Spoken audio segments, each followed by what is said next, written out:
Hello दोस्तों, नमस्कार। स्वागत है आपका अपने यूट्यूब चैनल सम्मान द ऑनर क्लासेस पर। दोस्तों, आज के इस वीडियो में हमने 25 अत्यंत महत्वपूर्ण क्वेश्चन को लिया है जो कि वन लाइनर फॉर्म में है। तो दोस्तों, देर ना करते हुए शुरुआत करते हैं आज के इस वीडियो की। उससे पहले मेरा आपसे निवेदन है, कृपया वीडियो को लाइक करें। अगर चैनल पर नए हैं तो चैनल को सब्सक्राइब करें। वीडियो को ज़्यादा से ज़्यादा अपने दोस्तों में शेयर करें। तो चलिए दोस्तों, देर ना करते हुए शुरुआत करते हैं और चलते हैं अपने पहले सवाल पर। तो पहला सवाल है, चंपारण विद्रोह के परिणाम स्वरूप सरकार को कौन सी पद्धति समाप्त करनी पड़ी थी? तो इसका जवाब है, तीन कठिया पद्धति को सरकार द्वारा समाप्त कर दिया गया था चंपारण विद्रोह के परिणाम के स्वरूप। चंपारण विद्रोह 1917 में बिहार क्षेत्र में, बिहार का जो चंपारण क्षेत्र है वहाँ पर हुआ था। गांधी जी ने पहली बार भारत में इस आंदोलन में नेतृत्व किया था। आइए देखते हैं दूसरा सवाल। सवाल नंबर 2 है कि भारतीय राष्ट्रीय कांग्रेस का प्रथम अधिवेशन कहाँ हुआ था? तो ये हुआ था बम्बई में। भारतीय राष्ट्रीय कांग्रेस का प्रथम अधिवेशन बम्बई में हुआ था, जो कि 1885 ईस्वी में हुआ था। भारतीय राष्ट्रीय कांग्रेस के प्रथम अध्यक्ष जो थे वो थे डब्ल्यू.सी. बनर्जी। डब्ल्यू.सी. बनर्जी भारतीय राष्ट्रीय कांग्रेस के प्रथम अध्यक्ष भी थे। आइए चलते हैं अगले सवाल पर। सवाल नंबर 3 है कि हल्दी घाटी का युद्ध कब हुआ था? तो हल्दी घाटी का युद्ध 18 जून 1576 को महाराणा प्रताप और अकबर के बीच लड़ा गया था। हल्दी घाटी के युद्ध में अकबर का जो सेनापति था वो मानसिंह था। अकबर का सेनापति जो था वो मानसिंह था। आइए चलते हैं अगले सवाल पर। सवाल नंबर 4 है कि सियाम देश का वर्तमान नाम क्या है? तो सियाम देश का वर्तमान नाम थाईलैंड है। थाईलैंड की राजधानी बैंकॉक है। सियाम देश का वर्तमान नाम थाईलैंड है और इसकी राजधानी बैंकॉक है। आइए देखते हैं अगला नंबर 5 है, श्रीलंका का प्राचीन नाम क्या है? तो श्रीलंका का प्राचीन नाम सीलोन है। श्रीलंका का प्राचीन नाम सीलोन है। सीलोन जो है श्रीलंका को कहा जाता था। श्रीलंका की राजधानी है 2, जिसमें एक है श्री जयवर्धनपुरे कोट्टे और दूसरी है कोलंबो। कोलंबो व्यापारिक दृष्टि से राजधानी बनाई गई है और जयवर्धनपुरे कोट्टे प्रशासनिक राजधानी है श्रीलंका की। श्रीलंका में बहने वाली सबसे लंबी नदी का नाम है महावेली गंगा। महावेली गंगा श्रीलंका के अंदर बहने वाली सबसे लंबी नदी है। आइए चलते हैं अगले सवाल पर।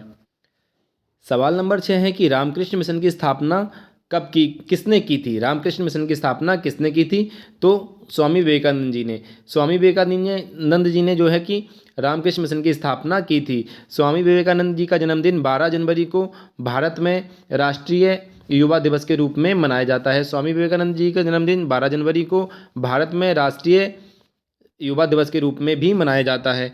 सवाल नंबर 7 है कि भारत का प्रथम तेल शोधन कारखाना कहाँ स्थित है या कहाँ लगाया गया था? तो भारत का प्रथम तेल शोधन कारखाना ये जो है ये डिगबोई असम में लगाया गया था। डिगबोई असम में 1901 में डिगबोई जो क्षेत्र असम में पड़ता है वहाँ पर भारत का पहला तेल शोधन संयंत्र लगाया गया था। दोस्तों, ये डिगबोई असम का जो तेल शोधन कारखाना ये भारत का ही नहीं, ये एशिया का भी सबसे पुराना तेल शोधन कारखाना है। आइए चलते हैं अगले सवाल पर।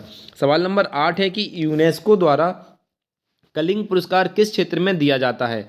तो यूनेस्को द्वारा कलिंग पुरस्कार दिया जाता है, ये किस क्षेत्र में दिया जाता है? तो दोस्तों, ये विज्ञान के क्षेत्र में दिया जाने वाला पुरस्कार है। यूनेस्को द्वारा कलिंग पुरस्कार विज्ञान के क्षेत्र में दिया जाता है। ये द्विवार्षिक पुरस्कार है जो 2 वर्ष के अवधि में दिया जाता है। आइए देखते हैं अगला सवाल। सवाल नंबर 9 है कि हैदराबाद में 4 मीनार का निर्माण किसने करवाया था? तो कुली कुतुब शाह ने। कुली कुतुब शाह के द्वारा हैदराबाद में 4 मीनार का निर्माण करवाया गया था, जो 1591 में करवाया गया था। आइए चलते हैं अगले सवाल पर। सवाल नंबर 10 है कि अंतरिक्ष में जाने वाले प्रथम व्यक्ति कौन थे? तो यूरी गागरिन। यूरी गागरिन जो थे अंतरिक्ष में जाने वाले प्रथम व्यक्ति थे जो सोवियत रूस की तरफ से अंतरिक्ष में गए थे। आइए देखते हैं अगला सवाल। सवाल नंबर 11 है कि किस प्रधानमंत्री के शासनकाल में संपत्ति के अधिकार को मौलिक अधिकार की सूची से निकाला गया? यानी कि संपत्ति के अधिकार को मौलिक अधिकार की सूची से निकालकर बाहर कर दिया गया। तो ये थे उस समय प्रधानमंत्री जो थे वो थे मोरारजी देसाई, जो भारत के चौथे नंबर के प्रधानमंत्री थे, मोरारजी देसाई। सवाल नंबर 12 है कि स्टैगफ्लेशन क्या होता है? एक स्टैगफ्लेशन क्या होता है? ये एक क्या होता है? ये एक स्थिति होती है जब मंदी के साथ साथ मुद्रास्फीति का होना स्टैगफ्लेशन कहलाता है। मंदी के साथ साथ मुद्रास्फीति भी हो जाए तो उस स्टेज को क्या स्टैगफ्लेशन कहा जाता है। सवाल नंबर 13 है कि विश्व बैंक का मुख्यालय कहाँ पर स्थित है। विश्व बैंक का मुख्यालय कहाँ पर स्थित है। तो ये संयुक्त राज्य अमेरिका के वॉशिंगटन डीसी में स्थित है विश्व बैंक का मुख्यालय। संयुक्त राज्य अमेरिका के वॉशिंगटन डीसी में स्थित है विश्व बैंक का मुख्यालय।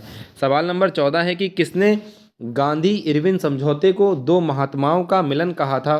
तो सरोजिनी नायडू जी ने गांधी और इरविन समझौते को जो है दो महात्माओं का मिलन की संज्ञा दी थी। सरोजिनी नायडू जी को भारत की कोकिला भी कहा जाता है। भारत की कोकिला सरोजिनी नायडू जी को कहा जाता है। आइए चलते हैं अगले सवाल पर। सवाल नंबर 15 है कि 11वीं पंचवर्षीय योजना का कार्यकाल कब से कब तक था। तो ये 11वीं पंचवर्षीय की योजना का जो कार्यकाल था वो वर्ष 2007 से 2012 तक रहा। 11वीं पंचवर्षीय योजना का कार्यकाल 2007 से लेकर 2012 तक था। आइए देखते हैं सवाल नंबर 16। किस उपकरण की सहायता से हवा की शक्ति एवं गति को मापा जाता है। तो अनीमोमीटर। अनीमोमीटर की सहायता से हवा की शक्ति और गति को मापा जाता है। सवाल नंबर 17 है कि वीरवाल दिवस किस तिथि को मनाया जाता है। तो भारत में पहली बार वीरवार दिवस 2022 में मनाया गया है, जो 26 दिसंबर को मनाया जाएगा। प्रतिवर्ष 26 दिसंबर को वीरवार दिवस के रूप में मनाया जाएगा।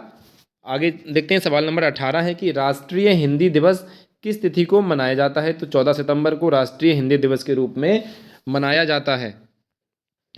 सवाल नंबर 19 है कि ओलंपिक खेलों की एकल स्पर्धा में स्वर्ण पदक जीतने वाले प्रथम भारतीय कौन थे या कौन हैं। ओलंपिक खेलों की एकल स्पर्धा में स्वर्ण पदक जीतने वाले प्रथम भारतीय अभिनव बिंद्रा थे। अभिनव बिंद्रा जो थे वो ओलंपिक खेलों की एकल स्पर्धा में स्वर्ण पदक जीतने वाले प्रथम भारतीय थे। सवाल नंबर 20 है कि नेताजी किस महापुरुष को कहा जाता है। नेताजी कहा जाता है सुभाष चंद्र बोस को, जिन्होंने दिल्ली चलो का नारा दिया। सुभाष चंद्र बोस ने ही तुम मुझे खून दो मैं तुम्हें आज़ादी दूंगा नामक नारा भी दिया था। आइए देखते हैं सवाल नंबर 21 है। अर्थव्यवस्था में विकास के लिए केंद्रीकृत नियोजन सर्वप्रथम किस देश में अपनाया गया। अर्थव्यवस्था में विकास के लिए केंद्रीकृत नियोजन किस देश में सर्वप्रथम अपनाया गया। तो सोवियत संघ, सोवियत रूस में अर्थव्यवस्था के विकास के लिए केंद्रीकृत नियोजन कार्यक्रम को अपनाया गया था। सवाल नंबर 22 है कि ओलंपिक खेलों का आयोजन कितने वर्ष के बाद होता है। तो 4 वर्षों के बाद। ओलंपिक खेलों का आयोजन प्रति 4 वर्ष के बाद किया जाता है। सवाल नंबर 23 है कि पृथ्वी अपनी धुरी पर किस दिशा में घूमती है। पृथ्वी अपनी धुरी पर पृथ्वी अपनी धुरी पर किस दिशा में घूमती है। तो पश्चिम से पूरब। पृथ्वी अपनी धुरी पर पश्चिम से पूरब की ओर घूमती है।